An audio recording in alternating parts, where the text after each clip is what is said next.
Ang nag-iisang idol ng generation namin sa Rangers, natatawa dahil totoo. Pero sa generation kasi namin na pumasok ng early 1990s, ang icon namin, icon, meaning puro superlatives. Pinakamatapang, pinaka-expose sa giyera, pinaka-cool na cool. Basta superlatives lahat. Idol. Grabe. Grabe dahil humble yan si Monching. Pero matagal kong hinagilap. Di ko mahagilap dahil nagtatago dito sa Zamboanga. Pero nakailang post na ako sa kanya. Pero si Colonel Montano Monching Almodovar, a.k.a. Rambo, napakataas na honor na pagbigyan niya ako ng ilang oras na interview dahil sa dami ng kanyang exposure, ewan ko lang kung maubos yung isang araw. Pero I'm very proud kasi na yung anak niya rin, schoolmate ko, West Pointer. Kaya pagbibigyan niya ako ng napakahaba niyang kwento. Pero Monching, di kita binobola, brother. It's an honor na ma-share mo yung iyong karanasan. Simulan natin sa PMA at bakit ka nag-Ranger. Okay. Anyway, sir, first of all, no, isang karangalan, of course, ang mapasama sa mga ginagawan mo, sir, ng war stories and of course, I know your intention is for our young generations, no. Kahit pa paano, meron silang mapupulot sa atin, no, sa ating mga experience na may share natin sa kanila. Ito kasing ginagawa mo, sir, is for sure, this will last, this will reach yung mga more generations to come, no? Lalo na sa Scout Rangers, sa Philippine Army. No?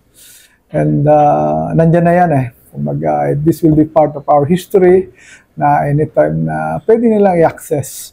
And for sure, sa lahat ng mga nagawa mo, sir, at mga gagawin mo pa, marami talaga. Makakatulong ng malaki ito. How we develop yung ating mga officers as a leader, as a warrior, so as a professional soldiers, diba? And of course, as a public servant. So, balik ako doon sa sir, doon sa question mo, no, bakit ako nag-Ranger, no? Well, actually, nung di ba after nag-join kami ng Army, mag-signify ka, mo sir eh, yung prepared unit mo sa Army. Kaya kami nila, nalala ko, I was with, of course, Colonel Cabunok, Colonel Ginulbay, Colonel Criste, so yan mga kasabay ko na nag-volunteer sa Ranger, and we all put, doon sa 3 priority unit mo, lahat yun puro Scout Ranger talaga yung nilagay namin doon, Scout Ranger. And during those time, we don't know kung ano yung parameters, no, ng FSRR in choosing the officers to be assigned doon sa kanila. So, we just assigned. And of course, fortunately, and of course, by God's grace, napili kami. We were among the few, no, na nag-volunteer out of, siguro marami kami nag-volunteer sa Rangers sa class namin, almost half of the Army group, no, nag-signify ng Ranger, but I think there were only 12, no, dun sa klase namin na nakapasok sa Ranger. And kadeti pa ako, talagang na ako, ay isa na yan sa mga yung aking pangarap, no, na puntahan na unit sa Army, yung Scout Ranger. Ever since nung siguro actually nung even before ako pumasok sa PMA, kasi ang ambition ko talaga is maging sundalo, no? And yun, pumasok sa PMA. And nung nandun na ako, and isa lang talaga yung gusto ko, to join the Army. Pero very athletic ka, Monching. Kwento mo nga na gano'n kalakas sa judo at yung... Actually, share ako yan. I was the CIC of the Judo Corps Squad when I was during my first last year, and I joined... Actually, I learned judo only in PMA, sir. So, I started to play judo and I love the game. So, I really enjoyed being with the Judo Corps Squad. And that started yung aking pagiging athletics sa PMA. So, since plebe year hanggang first class year, I joined the Judo Corps Squad and I was able to participate sa mga national tournaments, no? With, of course, yung mga legendary na mga judokas dyan sa PMA. Dahil noon, we have a very good coach in the person of si Sir Willie Dino. Mga Dino brothers, they are well known in judo. So, yan, mga Asian players yan, mga ASEAN players, mga gold medalists sa ASEAN, mga judokas ng Pilipinas, mga taga-Baguio sila. So, yan yung mga nagko-coach sa amin. And maganda kasi yung sa judo kasi you will learn not only their skill, but most importantly is yung the discipline. Sabi nga namin doon, judo is life eh. So, we really have to practice early in the morning. Then, after classes, ng afternoon, practice ka uli. So, kaya nung kadeti kami, lalo na pag malapit na yung mga tournament, talagang puspusan yung practice. Pagdating ng study period, talagang tulog ka. Dahil but we enjoyed kasi at the other side of it, bukod na makakapag-compete ka, of course, makakapunta ka Manila, makakalabas ka ng PMA. So, it's a privilege, no? Na makapag-participate sa mga tournament outside PMA. And actually, not only judo, I've been involved with other sports like taekwondo, karate.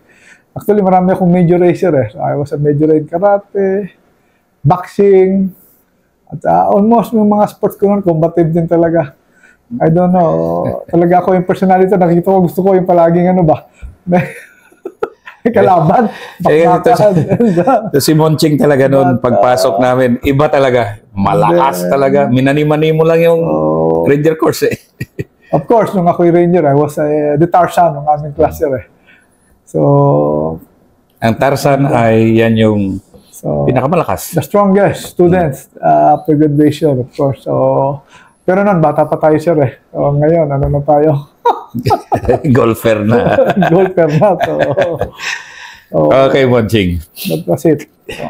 Kasi ikaw yung sa generation natin, tingin ko ikaw yung most exposed sa giyera eh. Tenyente pa tayo. Yung mga adventures mo sa Quezon, ikaw nagdala ng 17th SR Company sa All Out War. Basilan mo. Yan, Marawi Siege. Siya si Rambo, yung nakikita niyong pinipicture ko sa Marawi Siege. Yung grupo niya nakakuha kay Isnilon Hapilon. Pag batcom niya dito, Sulu, Basilan, kumbaga, check lahat. So, isa-isahin natin to, Monching, yung mga una mong encounters. Yan, isa na dyan yung Quezon mo. Yes, sir. Actually, started nung test mission pa sir namin. Okay. So, ang kami nila Kabuno, Criste, Cordoba, and then kabady namin yan, sila General Suderio, sila. So, yun. And yung klase namin kasi, nag-test mission kami dito sa Zamboanga, Sibugay, yung Triple SB. So, dyan kami siya nag-test mission and actually, during that time, ang target namin was yung mga pumasok ng Rogue MNLF diyan sa Zamboanga, Sibugay, yung pumasok ng IPIL, kung naalala niyo sir, yung IPIL siege. So, sila yung hinabol-habol ng mga test missions na. So, we were the second test mission to hunt down yung mga pumasok sa IPIL noon. And during our test mission, talagang medyo, alam mo naman yung area dyan, sir, mabundok. Ang hirap din talaga ng habul-habulin yung kalaban. But yung aming team, sir, actually, so, dalawa lang yung naging two major encounters ng klase namin eh. Yung una, yung sa amin, which was the first time na na-encuentro yung klase. And actually, we were about to consolidate na, to assemble dun sa consolidation area after the first phase. So kami lang yung nahuli dahil kami yung pinakamalayo yung objectives. Kami ni Sir Ranger Angkaw, Sir Marion, siya ang aking kabady sir. Kasi siya ang aking section leader. And going down sa link-up area namin ng klase, o kami yung nahuli. So on the way down, nadaanan pa namin yung kalaban. Actually, nung before in-approach namin yung kalaban, nung ginagapag namin, itong mga classmate namin, sila Colonel Cabunok, Colonel Criste. So, grabe pa yung kantsaw niya. Sabi niya, kasi nandun na sila, naghihintay sa amin eh. Pinakantsaw pa nila kami, tama na yan, gutom lang yan, Bok. Bilisan nyo na para makababa na tayo, of course, na para makaresupply and then makapag-relax muna doon sa baba. Hindi nila alam na talaga, we are serious na meron kaming ginagapang na kalaban. Problema, yung radyo namin, binubulabog nila. So, but somehow, si Sir Marion, so snappy yun eh, kasi may encounter, may experience na siya. Sabi niya, Monching, punta ka doon sa taas, mag-blocking ka doon, tapos siya yung, kumbaga, ridgeline kasi siya, sir, pababa na. So dito kami sa kabilang ridgeline, dumadaan, yung tropa, may narinig na nag-uusap sa kabilang, kabila ng ridge, so nung sinilip, positive, mga kalaban. So, ginawa namin, sabi ni Sir Marion, dito ka sa taas, Monching, dito ako ikot sa baba, assault ko, block ka dyan. So, yun ang plano niya. Simple lang, L-type. However, nung ginagapang nila doon sa baba, actually ako, nandun ako sa ridgeline, nakikita ko na yung mga teammate ko, sabi niya siya, nasa loob na ng front side ko, pwede ba, birahin na natin. And of course, as a lieutenant, inexperienced, so sabi ko, wag muna. Kasi ang instruction ni siya ang bibira, tayo dito lang, hintayin lang natin, tumakbo. But, so, kahit nagigil na yung mga teammates ko noon eh. So ako, hindi ko malaman, that was mixed emotions, no? Excited ka na medyo kinakabahan ka rin talaga kasi that was the first time I saw a real enemy with gas. Yung mga, kita mo yung itsura siya ng mga nakahubad baro pa, ng mga nakatali-tali pa sa ulo. Yung mga, so, yun na. In short, nung umakit na si Ranger Angkaw, si Sir Marion, medyo naka-alert yung kalaban. So, na-compromise. So, nung na-compromise, biglang nagtakbuhan. So, yun na. So, kami, no choice kami, but took one. So, hindi pa, before kwan pala, sabi ni Sir Marion, mababa yung kanilang approach, alanganin siya. Sabi niya sa akin, Monching, akit, kasi nakikita ko na, sinabi niya, Sir, nakikita ko na positive, nandito na yung mga kalaban. So, nasa baba namin. Ang sabi niya sa akin, Monching, man ka, akit ako dyan, kasi alanganin ako dito, hindi ko makita, masyadong mataas. So, on their way na paakyat sa amin, doon na-alert yung kalaban. So, it turned out na na-compromise na kami. So, nung binagbagan na namin yung kalaban, kaya lang, yun nga, nagtatakbuhan na eh. So, mahirap na rin tamaan. Medyo malalim, mga 50 meters din to 70 meters sa pababa. So, nung nag-volume mapper na kami, tama-tama, nung paakyat na si Sir, nag-rush up sila dyan sa pwesto namin, doon naman bumaba yung kalaban sa pinanalisan nila. So in short, naka-eskapo, nakababa. So kung hindi sila umalis doon, maganda yun. Tapos na sana yung test mission namin doon, sir, score na sana na maganda yun. But however, okay naman dahil wala namang kaming gas-gas, walang ko, naiwan lang yung mga gamit, although wala mga blood stain, ito naman kahit pa paano, pero wala sir naiwan na mga body count. But definitely, nagkwan. So pagbaba, tapos umiwas lang sila sa estudyante, so that was the first time. So talagang nakita ko yung after that, nagkaroon talaga ako ng realization doon. Sabi ko, sinisip ako ng mga teammates ko, sir, dapat mag-desisyon ka na. Sabi ko, ako kasi nga, walang experience, so masunurin ako eh. But anyway, isa yun sa mga naging first lessons learned ko. Sabi ko, dapat talaga, if you are in combat, so if you see the battlefield, nakikita mo kung anong-ano, you have to decide and inform na lang yung kung sino man yung dapat inform doon. Kasi sayang yung opportunity. So, yun yung naging isang lessons learned ko doon. Kasi kung binugahan namin yun, tama-tama sana, masalo pa nila, sir, sigurado. Yung first volume per namin, sir, sigurado, maraming natumbak agad doon dahil pasok na nga doon sa front side. Sabi ng mga So anyway, sabi ko, okay lang. It's lessons learned naman. Importante, we are all safe, no harm. So yun yung aking first experience. And then, sumunod na enkwentro naman, habol uli kami, yun naman. And that was a very, very painful experience for me, sir. Yung aking test mission na yan because my buddy, yung aking gunner was killed in that encounter. He was hit by a bullet in the head. Sa ulo yung tama siya ng aking kabady. Talagang kabady ko yun. Siya yung kasama ko sa tent, sir eh. Paano nangyari? Si Carriedo. So, nung after ng mga third phase na eh. So, may report na, nandun na yung kalaban. So, may guide. So, strike kami, sir. May kasama pa namin yung aming General Ponyo, aming course director. He went with us para mag-strike dun sa kalaban sir. Tsaka si General Pascual, our TJP commander, was monitoring our TCP. Pero si Sir Jin, sumama siya. Tsaka si Lakman. So, on the way dun sa objective sir. So, yung mga kalaban kasi noon, naka-ano na sila tawag dito, naka-alert na. Tapos dun sa kanilang perimeter, nakapag-lay down na sila ng mga IED. However, nung lumapit kami, nung nalapitan naman namin yung parang temporary encampment ng kalaban. Siguro more or less mga nasa 50 din sila mahigit sir Almost 100 din 50 plus. So kami, isang buong klase sir, na kami kasi sabi ng nandun na talaga, sabi ng guide.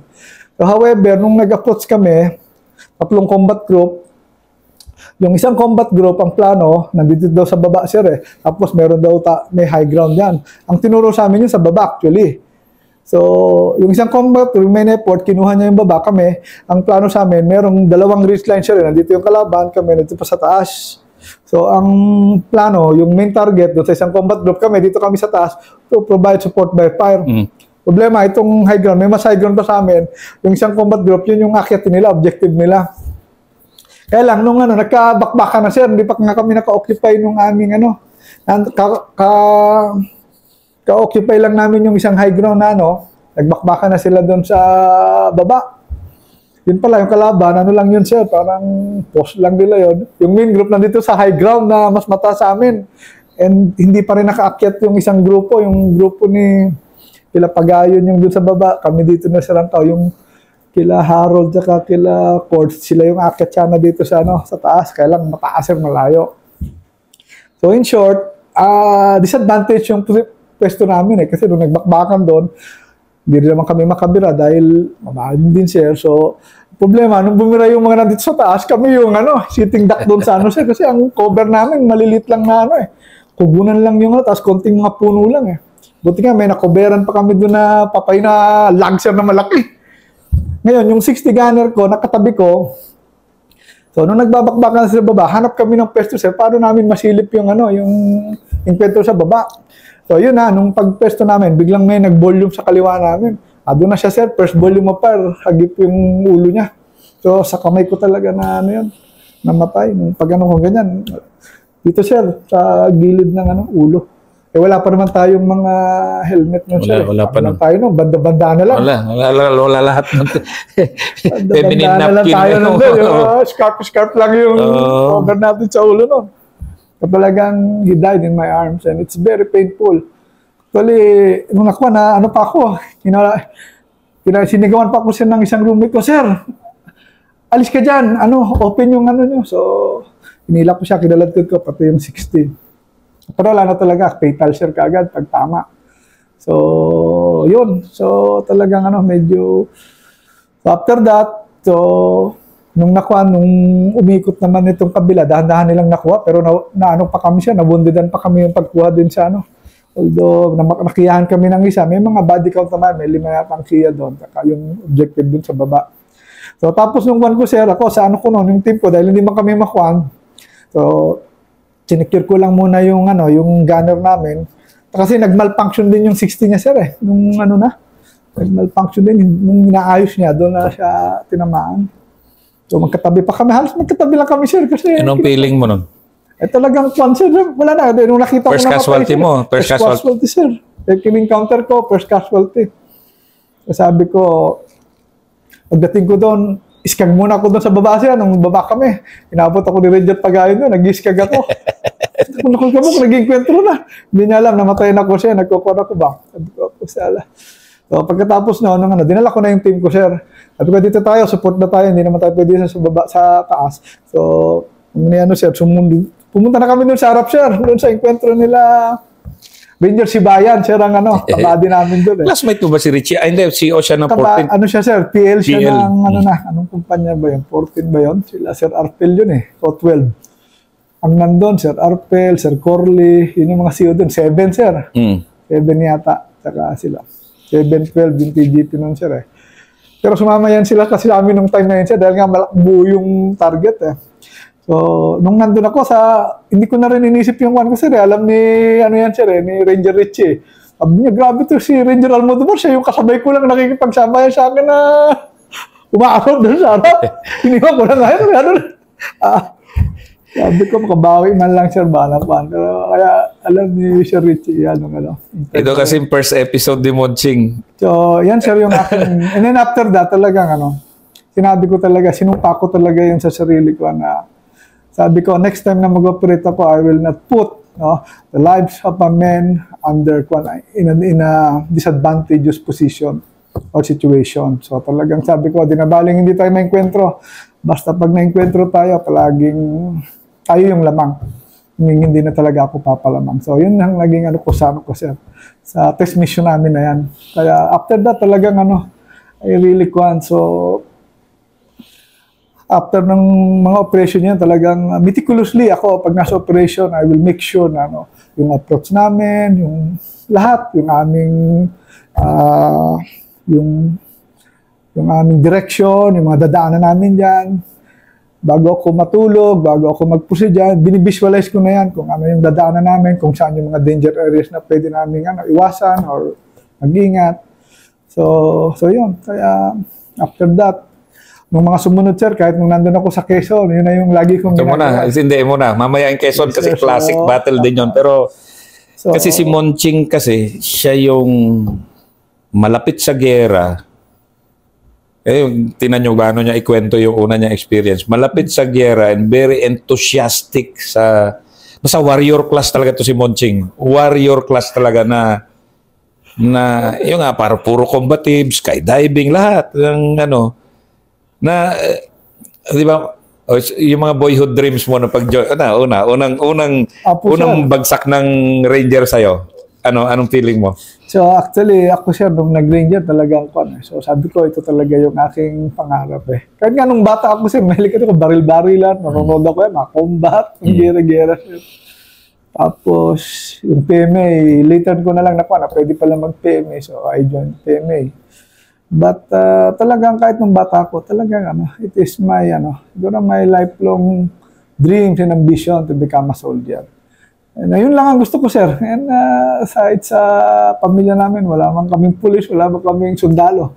Ako lang talaga nag-iisang pumasok dyan sa pamilya namin. And even dun sa lugar namin, sir, dun, halos wala sa Laguna, Santa Rosa, halos bihira yung magsusundalo dun So, talagang naging kwan mo na. Apo, sir. Personal, ko lang siguro din talaga, sir. Kailan nagsimula ang Rambo mo? Dreams.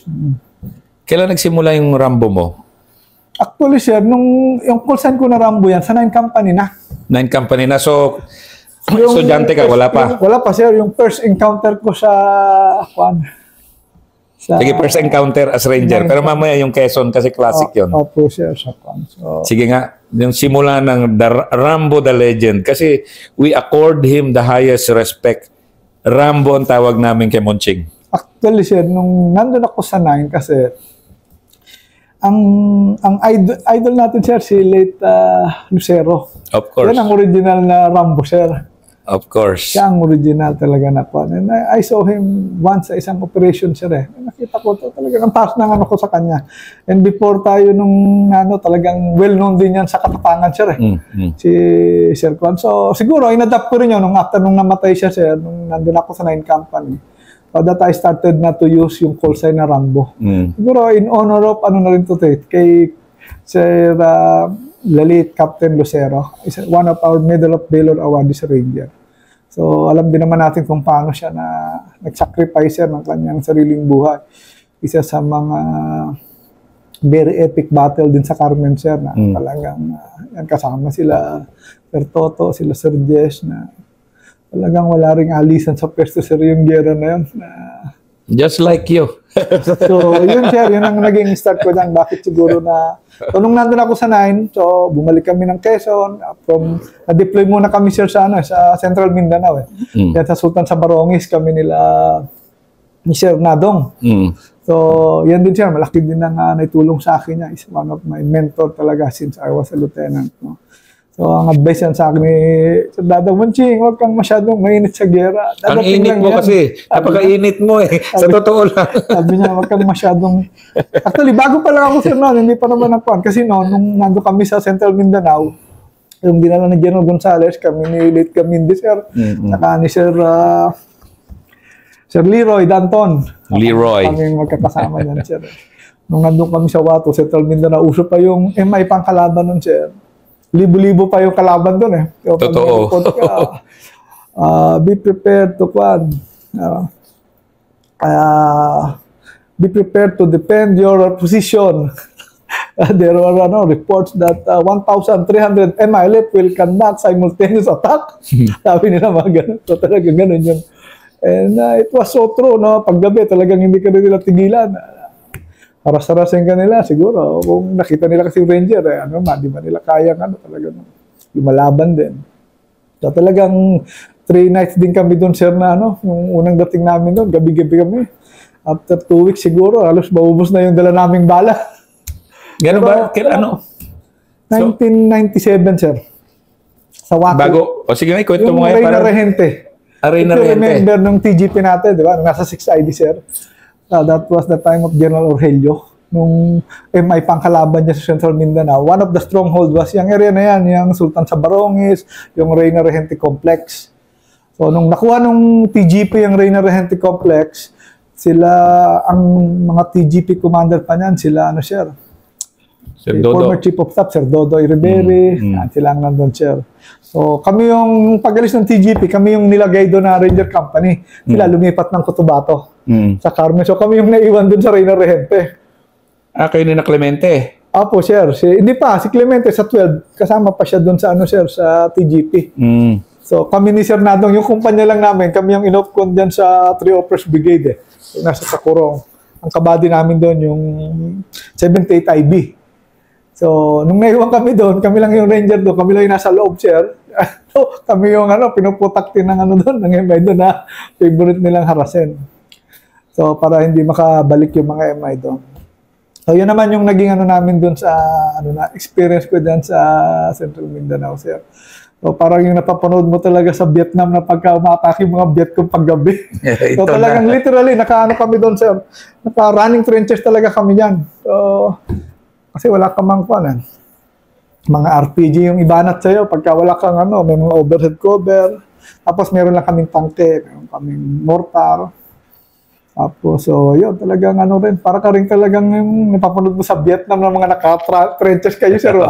Tapos wala kayong kasama, kayo lang doon. Talagang, kasi man yun, abandon man yung area. Yun yung kalakasan din talaga ng pagmamasak ng MI. Before Abu Bakar yan, mga 97, 98. So, paano? So, after that, balik kami ng Luzon, sir. Ito na yung next episode Yun natin. na yung next Quezon na, sir. Sige. Tapusin muna natin tong first. Ito, The Legend of Rambo Begins. Idol namin talaga si Rambo. Hindi ko kayo binubola. Si Monching yung aming icon. And